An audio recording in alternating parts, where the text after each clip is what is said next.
आज हम देख रहे हैं कि चुनिंदा जो रेलवे शेयर हैं उसमें अच्छी रफ्तार देखने को मिल रही है। हमेशा से एक्सपर्ट का पसंदीदा सेक्टर रहा है रेलवे। जुपिटर वैगन्स देखिए, यहाँ पर अच्छी खासी तेज़ी आपको जुपिटर वैगन्स में नज़र आएगी। और तेज़ी केवल जुपिटर वैगन्स ही क्यों, टेक्समाको रेल में भी आप देखिए इस वक्त तेज़ी नज़र आ रही है। जुपिटर वैगन्स इस वक्त लगभग 12.5% की ज़बरदस्त तेज़ी दिखाता हुआ।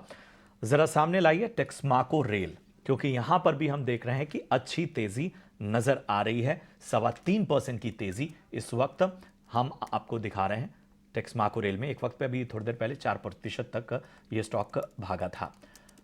अंशुल जी, जुपिटर वैगन, टेक्समाको रेल, इन दोनों पर तो नजरिया दीजिए, या इनके अलावा कुछ ऐसा लग रहा है जहां एक बेहतर रणनीति बन सकती है, तो उस पर भी राय दें।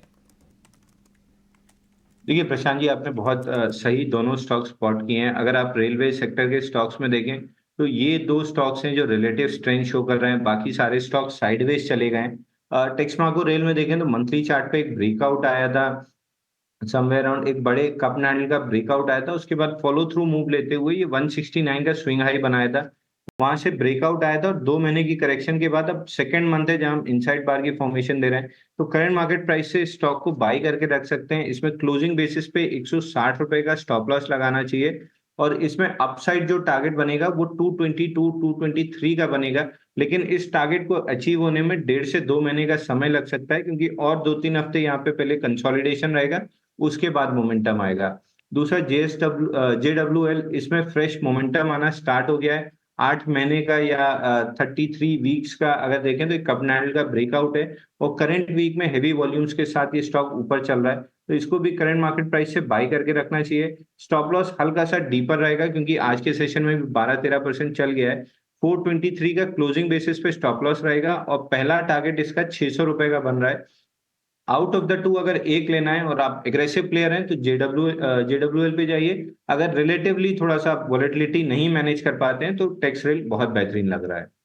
ठीक है, तो ये राय थी रेलवे स्टॉक्स पर। हमने टीटागढ़ वैगन्स की बात की और जुपिटर वैगन्स, टीटागढ़ रेल और जुपिटर वैगन्स की बात की। रेल स्टॉक्स की बात करते हैं। हिंदुस्तान जिंक स्टॉक में करीब 12% की तेजी आज के ट्रेडिंग सेशन में दिखाई दे रही है। इसके साथ ही वेदांता और हिंदुस्तान कॉपर भी टॉप गेनर्स है निफ्टी मेटल इंडेक्स से। सो वेदांता और हिंदुस्तान कॉपर में भी 3 से 5% का उछाल दिखाई दे रहा है। अंशुल जी, मैं आपके पास आना चाहूंगी और तीनों ही स्टॉक्स पर आपकी राय दीजिए। हिंदुस्तान जिंक पर क्या राय बनती है और वेदांता और हिंदुस्तान कॉपर, तीनों ही स्टॉक्स नॉन फेरस स्पेस से है, तीनों ही स्टॉक्स पर आपकी क्या राय रहेगी? अच्छा जी, हिंद जिंक में अगर देखें तो मंथली चार्ट पे लास्ट मंथ में ब्रेकआउट कैंडल बनी थी 15 महीने के फ्लैट बेस की और करंट मंथ में फॉलो थ्रू मूव मिल रहा है। तो स्टॉक डेली चार्ट पे थोड़ा सा एक्सटेंडेड है। अगर आपके पास है तो इसमें एक स्टॉप लॉस लगाइए 446 का और होल्ड कीजिए। अगर नहीं है तो fresh buying, at least current market price से नहीं बन रहा है, एक 4-5 दिन की कंसोलिडेशन या थोड़ा सा पुल बैक मिल जाए तो फ्रेश बाइंग बनेगी। दूसरा वेदांता, मैंने अभी शो के स्टार्टिंग में बाई दिया था 410 रुपए 50 पैसे का ब्रेकआउट अगर मिलता है स्टॉक में तो बिल्कुल बाई करके चलना चाहिए। फ्रेश मोमेंटम बनेगा। 425 पे फिबोनाची एक्सटेंशन का एक रेजिस्टेंस है, वहां पे स्टॉक जाके थोड़ा सा सुस्ताएगा और उसके बाद ये 445 तक चलेगा, तो ये स्टॉक भी बहुत बेहतरीन लग रहा है। हिंद कॉपर में लास्ट टाइम भी आपके शो पे और ओपनिंग ट्रेड में मैंने बाई दिया था। लास्ट वीक लो के अगेंस्ट फेड लो बना है, वीक लॉन्ग्स को कंप्लीटली शेकआउट कर दिया है पिछले 2 दिन में और आज के सेशन में फ्रेश अप मूव मिल रही है।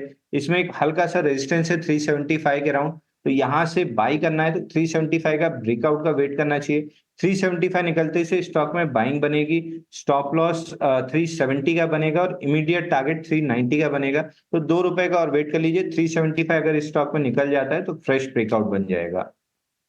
ठीक है, तो इन स्टॉक्स पर नजरिया आता हुआ अंशुल जी की तरफ से कुछ और स्टॉक को अपने रडार पर लेकर आते हैं। और आज देखिए केमिकल और फर्टिलाइजर स्पेस में भी अच्छी रौनक नजर आ रही है, खासतौर पे केमिकल स्पेस में। यूपीएल लगभग 5% की तेजी यहां पर आप देख सकते हैं। इसके अलावा देखें BASF इंडिया, ये भी लगभग 4% का उछाल यहां पर नजर, 3.5% का माफ कीजिएगा उछाल नजर आ रहा है।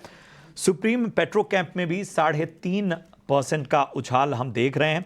लिंडे इंडिया और पिडिलाइट में भी 2.25% की तेजी इस वक्त बनी हुई है। अंशुल जी, ज़रा केमिकल स्पेस में जिन शेयरों के मैंने नाम लिए, यहाँ कुछ बेहतर मौके बनते हुए नज़र आ रहे हैं या कोई ख़ास रणनीति आपकी तरफ से है तो वो भी बताएं। एक एक करके चेक कर लेते हैं प्रशांत जी। देखिए यूपीएल में पूरा चार्ट स्ट्रक्चर ब्रेकडाउन है, कंप्लीटली अंडर परफॉर्मिंग रहा है। मार्केट 2 बार नए ऑल टाइम्स हाई बना लिया और ये स्टॉक 800 से फिसलते हुए 450 तक आया था। और वीकली चार्ट पे देखें तो एक लास्ट जो सेल ऑफ बना था 5 मई का, उसके अंदर ही लगभग अब तक इनसाइड बार की फॉर्मेशन है। तो इस स्टॉक में ट्रेडर्स का बहुत ज्यादा कोई इंटरेस्ट नहीं है, मैं भी इसको अवॉइड की लिस्ट में डालूंगा। दूसरा स्टॉक आपने BASF बताया, इसमें एक बड़ा राउंडिंग बॉटम का ब्रेकआउट है मंथली चार्ट पे। ये स्टॉक थोड़ा-सा अगर 3 से 4 महीने का समय देते हैं, क्योंकि बिल्कुल अभी फ्रेश ब्रेकआउट बना है 33 महीने का राउंडिंग बॉटम का। 3 से 4 महीने का समय देते हैं तो स्टॉक में ₹5000 तक की अप मूव मिलेगी। स्टॉप लॉस आपको लगाना चाहिए, यहाँ पे थोड़ा-सा डीपर रहेगा 3680 के नीचे क्लोजिंग बेसिस पे। तीसरा सुप्रीम पेट्रो में मंथली चार्ट पे 2 महीने की इनसाइड बार है। करंट मंथ में भी अभी तक इनसाइड बार है, लेकिन ऐसा लग रहा है कि ब्रेकआउट आएगा, क्योंकि वीकली चार्ट पे स्टॉक ने चलना स्टार्ट किया है। तो करंट मार्केट प्राइस से इसको बाय करना चाहिए। 668 का क्लोजिंग स्टॉप लॉस रहेगा और टारगेट ऑन दी अपसाइड 753 का रहेगा। लास्ट स्टॉक लिंडे इंडिया, इसमें भी एक मंथली चार्ट पे फ्लैग पैटर्न का ब्रेकआउट था, 2 महीने की अपमूव मिली है। करेंटली पुल बैक में है, पुल बैक में 7200 तक ये नीचे आ सकता है, वहां पे बेहतरीन बाइंग अपॉर्चुनिटी बनेगी। तो फिलहाल के लिए अवॉइड है, 7200 पे लॉन्ग करना चाहिए।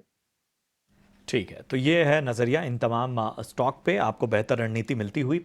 और इन सब के बीच में ज़रा दो स्टॉक की और चर्चा कर लेते हैं। एनटीपीसी की को ज़रा एक बार फिर से अपने रडार पर ले आते हैं। लगभग 2.5% की तेज़ी आज हम एनटीपीसी में देख रहे हैं। पावर ग्रिड में भी हम तेज़ी देख रहे हैं। और इसके साथ मैं एक और स्टॉक जोड़ देता हूं जो कि पावर सेक्टर से नहीं है, एशियन पेंट्स। अंशुल जी, फटाफट से ज़रा एनटीपीसी, पावर ग्रिड और एशियन पेंट्स को देखकर बताइए कोई मौका है क्या? देखिए प्रशांत जी, एनटीपीसी में बहुत ज्यादा कोई मौके नहीं दिख रहे हैं। वीकली चार्ट पे लगभग 5 हफ्ते में देखें तो 3 हफ्ते ऊपर में विकिंग कैंडल्स थी, तो ऐसा लग रहा है यहाँ पे स्टॉक डिस्ट्रीब्यूट हो रहा है।